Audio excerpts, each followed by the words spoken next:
Hello Internet, and welcome to a Let's Play of one of my personal favorite games of this console generation, Dark Souls. This game has a reputation for being very difficult, and rightly so, but I love it anyway. So here's the character select screen, how the game starts off, and I'm not sure what I should name my guy. Tobias. Yeah, Tobias, why not? It's one of my classic names for characters. I have a few, and Tobias I haven't used for a while, so I guess that fits.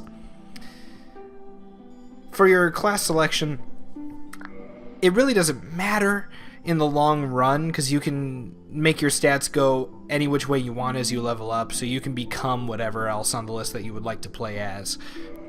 I always just start off as the warrior or the knight. The gift is important, I guess. It's an extra item that you start off the game with. I always go with the master key, and I know a lot of other people always go with the master. Look at his grin. He's just so happy.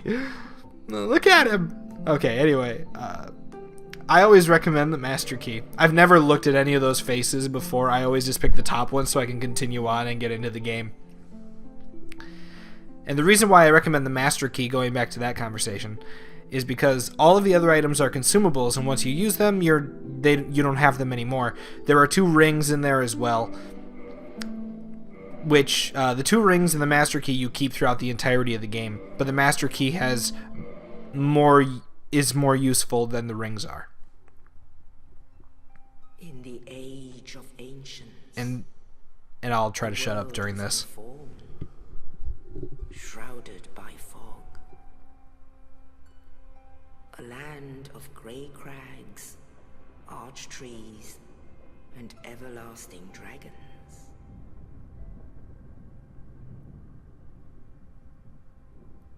But then there was fire, and with fire came disparity, heat and cold, life and death, and of course, light and dark.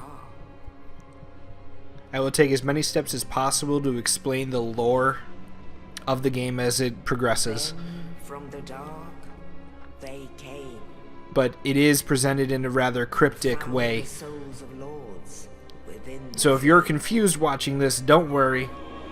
That's normal.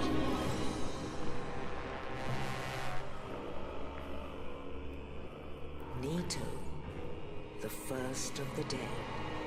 I mean, that is awesome. He is a skeleton made up of other skeletons.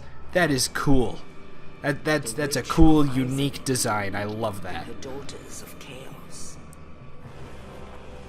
Gwyn, the lord of sunlight.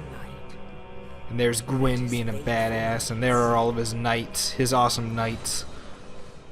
And the furtive pygmy. And the furtive pygmy is actually quite important, and I will explain more later when the game would actually call for me to explain The it. strength of love. But it's way more important than the opening cutscene leads you to believe.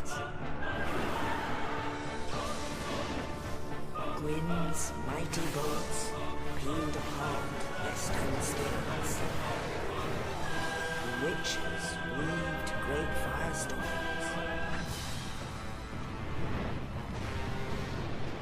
Nito unleashed a miasma of death and disease. And Seath the Scaleless betrayed his own, and the dragons were Poor dragon doesn't have any scales.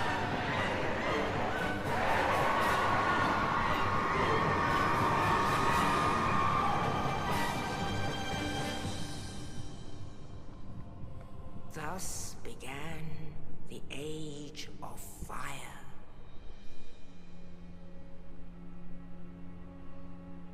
But soon the flames will fade, and only dark will remain.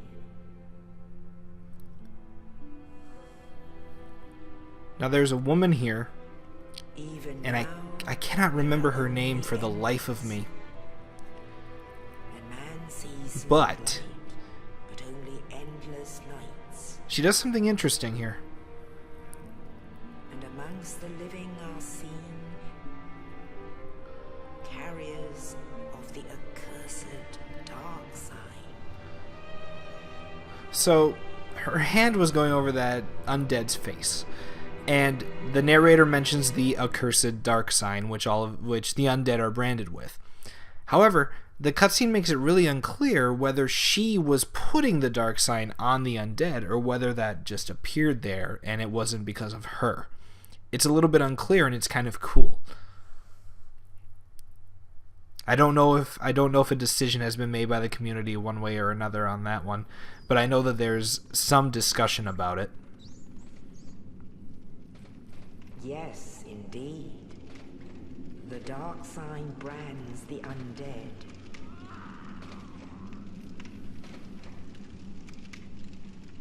And in this land,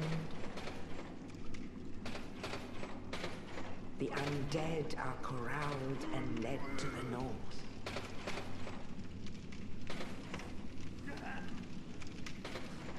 Where they are locked away to await the end of the world.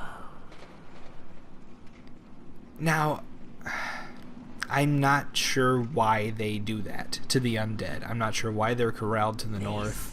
Is your fate. I don't know why that is. It's probably a part of the lore that I'm just not picking up on, or something that I've missed.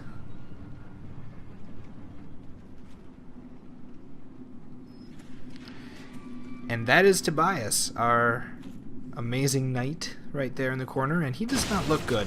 He does not look like he did in the character creation screen. So there's our buddy. His name is Oscar, and he dropped down a body that has a very good item that we need. I'm not sure why the key is on this body. I have no idea. But it is the key to escape from our cell. And Oscar is interesting. Apparently, his character was supposed to be way more fleshed out in the story than it actually ended up being. He was going to do more things. He was going to travel with the character, maybe, do all these cool things. But because of the production schedule and the way that they were leading up to the release of the game, they just could not implement it the way they wanted to. So his part was just reduced to that, and there's a little bit more later on, but he's just interesting that way. I wish that I could know what they were going to do with him, because I think it would be really cool if he followed you around. It was basically helping you out during the tutorial, which is what this opening area is. So bonfires. I'm going to explain bonfires. They are checkpoints. They save your progress, but they also heal you. They fully heal you, and it's very useful. It's one of the main gameplay mechanics. Bonfires are everywhere. So we're going to open up these big doors, go inside this. I think it's a chapel or a cathedral. It looks like that. And there's a big boss. So, if you've never played the game, you don't know about the boss, and you don't know that exit door is there. In fact, the first time that I played the game, I tried fighting him, and I failed miserably. I died right away, because I did not know that you're supposed to escape. So there we go, picked up a shield, and that's specifically put here because of the archer. You know, the archer stops you from continuing down the path, and you have to pick up the shield to continue. It's great design that way. Now that's my actual weapon. I was using a broken sword up to this point. Probably should have said that. And here we go. So I'm just going to kill the archer quick. No big deal.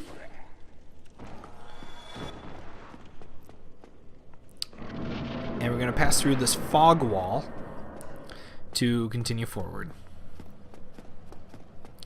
Now, there are some messages laying on the ground. I could read them if I wanted to, but they're all tutorial messages just explaining the controls of the game, which I already know, so I don't see a point. And there's a boulder up here. Oh, damn it. I know about that boulder. I know that it's going to roll down the stairs. Oh, you. And I always move to the side that I shouldn't move to dodge it. I always get hit by it, even though I know better. I'm afraid. I'll die soon, then lose my sanity. I wish to ask something of you. You and I were both undead. Hear me out. So this is Oscar, the guy that helped us escape our cage, and I'm going to say yes to his. I'm going to say yes to him right But there. perhaps you can keep the torch lit.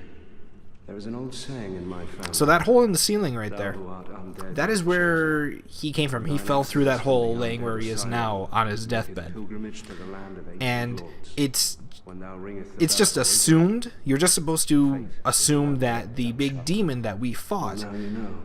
or that we escaped from, I should I say. can die with hope in my heart. You're just supposed to assume that he knocked Oscar through the roof where he is to where he is now. An Because Estus if you flask. remember correctly, when we met the demon, he jumped down from the roof. So the assumption is that Oscar was fighting him up there or something, Now I and the must demon bid knocked him farewell. over here. I would hate to harm you after death. So go now. So Oscar gives us a really cool item here. It's called the Estus Flask. And the Estus Flask is our healing item for the game. We drink it, it heals us. For that little area on the bottom left side of the screen, and there you see going to a bonfire heals you. The lower left side of the screen there, the right side is my weapon, the left side is my shield. The bottom section is my item that I want to use, and you can equip 5 or 6. I think it's 5. And you can equip 5 at a time, and you cycle through them by hitting down on the D-pad, and then you hit the X button to use them. And generally, the Estus Flask is the one that you'll be using all the time. It's not very often that you'll equip other items to use, but hey, it happens. So there are 3 enemies up here, one of which is an archer, so you want to draw these guys backwards so that you don't have to deal with them while getting arrows shot at you. And then I'm going to circle behind and do a backstab. And you'll see how much damage that did compared to my usual attack. And that is a big deal. Backstabs are very useful because it's a much more... I need to learn how to talk today, apparently. It's a lot more damage. Backstabs are so powerful compared to a normal hit. And right here are instructions on how to parry. And I should have used that enemy to show what a parry is in a riposte, because that would have been what that hint is there for. You parry by hitting the left trigger when an enemy attacks you, and if you time it right, you can riposte and kill him. And it's usually a one-hit kill. So there's how you do a plunging attack, by hitting right bumper while falling. So we're going to go here, right above the demon, plunging attack, and you'll see just how much damage that does. That's insane. That's a boss right there, and we just took out 1/3 of his life. So here we go. Here's fighting the demon here, and I don't know why he hit me with that. I should have dodged that. I'm an idiot for not. And there I dodged too early, and he hit me. If I would have timed it right, I could have gotten away with that without getting hurt at all. So I'm going to two-hand my weapon here because it'll do more damage. And you two-hand a weapon by hitting the Y button. And that'll switch from one-handing to two-handing anything. And two-handing, of course, does more damage, but it also changes the attacks that you do slightly.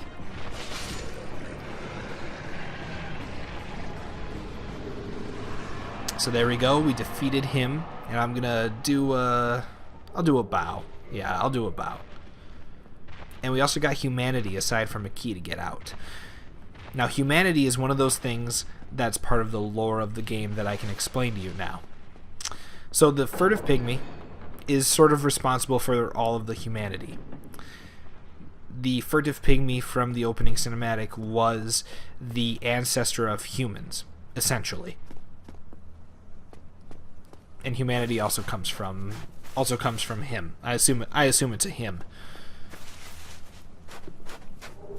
And this is the only item over here, I think. I'm pretty sure it is. And over here's a nest with some eggs in it for Snuggly the crow, and I'll show Snuggly later, but right now we can't do anything with him, so it's pointless. I don't know why I even pointed it out, actually. And we're at the end of this area, this tutorial, and we'll be heading into the main game now. And there's a really cool cutscene, so I'll shut up for a little bit of it here in the beginning.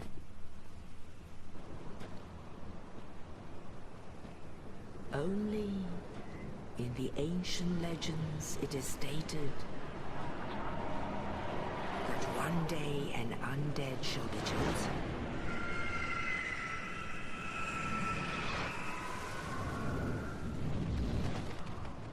To leave the undead asylum in pilgrimage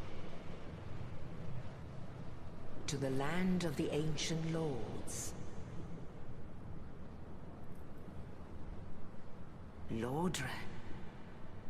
I just love the way that the Raven shows up there and just totally catches you off guard, and there's the cool slow motion, and I don't know, there's just something really cool about that. The gigantic Raven is so cool to me as an element of the game, as a character.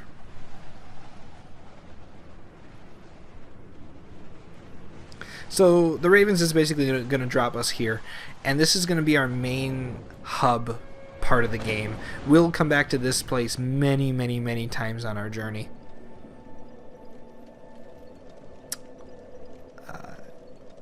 So, Firelink Shrine. This is our home. And something I should have explained earlier, actually, now that I think about it. I took my armor off.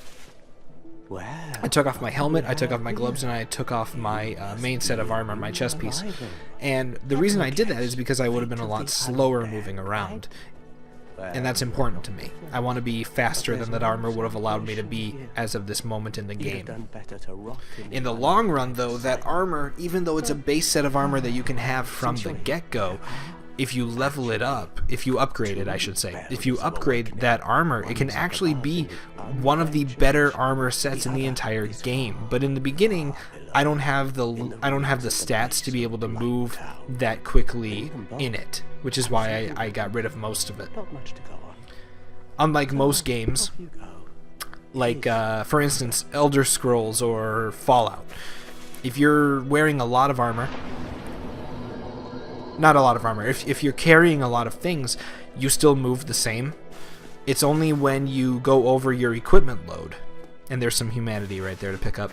I'm just going to walk around here and pick up some items, so I'll just keep talking about lore or game mechanics while I pick up some items and stuff. But anyway, in Skyrim or Fallout, if you carry a lot of stuff, you'll still move the same speed until you become overburdened, and then you can't move at all anymore.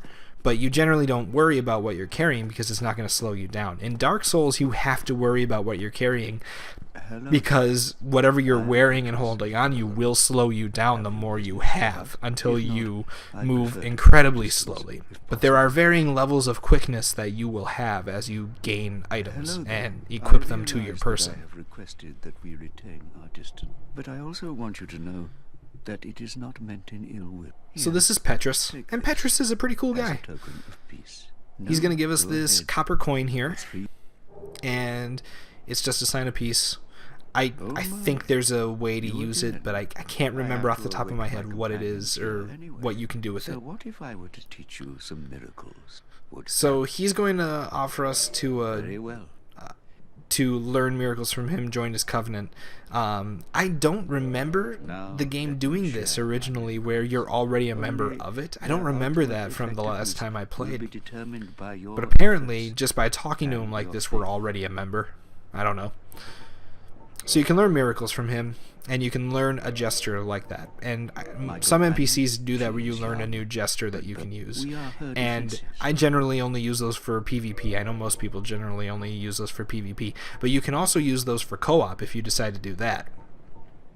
And he sells some miracles and he sells some talismans. But I'm not going to buy any of them. The effectiveness of the...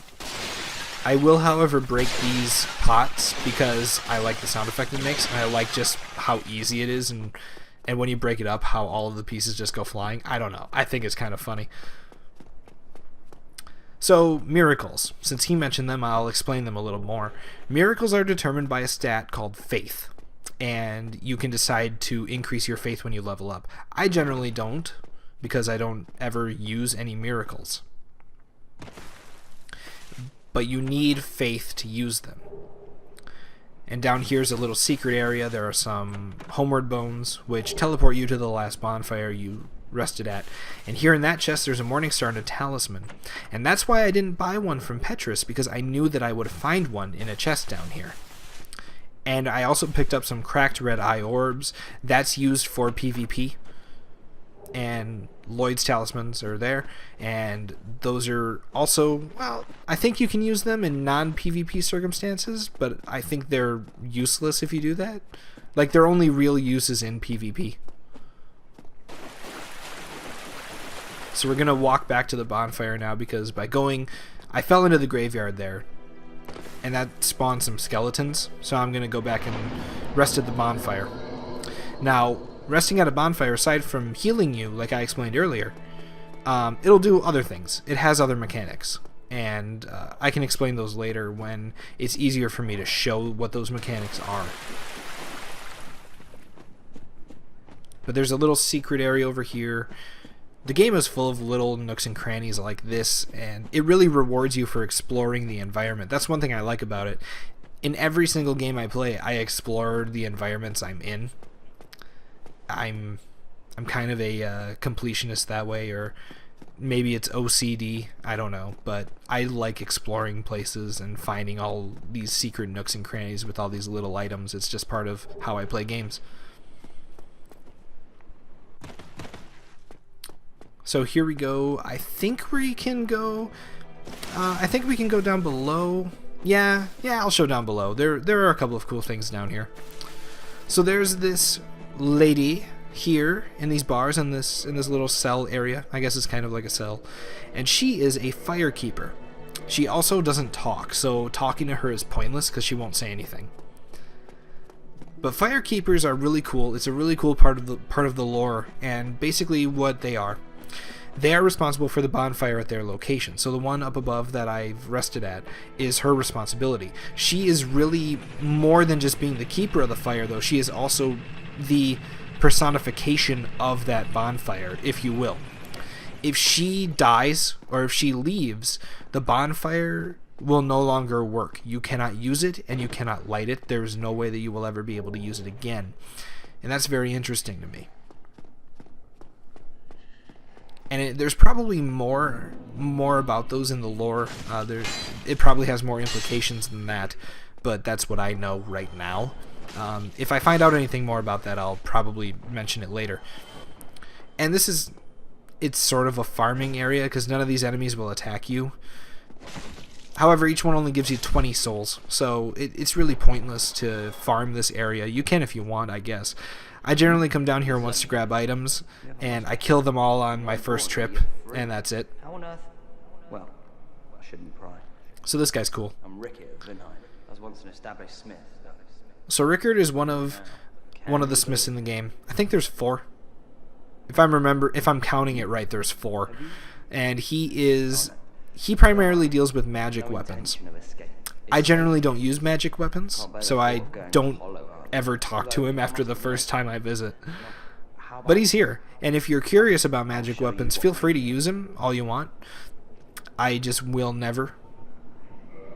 But he sells a few things. And here I'm just looking at my menu and checking out all my weapons that I have. I'm just showing it off. I want you guys to check it out. So here we go. He sells a couple of sorceries and a catalyst. The catalyst is important. Without the catalyst, you cannot use sorceries, and without the talisman I picked up earlier, you cannot use miracles. So aside from your statistics determining your ability to use sorceries or miracles, you also need the equipment to do it as well. Miracles are determined by faith, like I said earlier. Sorceries are determined by your intelligence. And there's also a third type of magic called pyromancy, which is all fire-based. There are a few spells that don't use fire, but it's mostly all fire-based magic. And pyromancy is unique in that it does not require you to level up a certain stat to use it. You can use pyromancy right off the get-go with your base stats if you wanted to, as long as you have the equipment. You need a pyromancer's flame, if I'm recalling the name correctly, to be able to use pyromancy. Now here is an S-Stock. The S-Stock is awesome, and we'll be using it later. So I picked it up for right now just to show where it is. And in fact, it can be a useful weapon to just do the entire game with if you want. Any weapon in the game can really do that for you. So let's go back up above. What was that? I saw a thing pop up. Oh, bloodstain. Okay. So bloodstains are cool. It's part of the online aspect of the game. So let's just see what happens here. I'll explain it. Just falls off. So a bloodstain is if somebody is playing online in the same area that you are playing, you can see their bloodstain and you hit A on it and you can watch how that person died. You can use it as a learning experience to not do what they did. That wasn't a good example of that though, because he just fell off the edge, which, you know, you can see the end of the stairs, you know the edge is there. But the online aspects of the game are cool, they're interesting, but I don't know, they're tricky too.